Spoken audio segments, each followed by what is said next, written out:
from an expert flipper on flipping houses.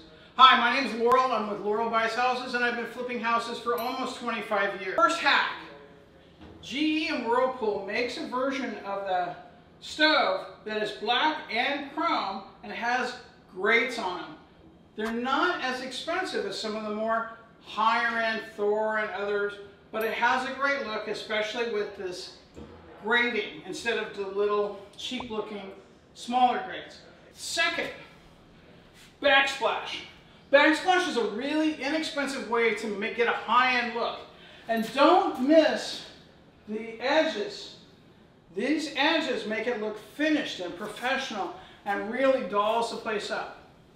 My third hack is the flooring. This is vinyl plank flooring. It fits together, goes down quick, is waterproof, and is not that expensive. Join us again for other flip hacks coming up.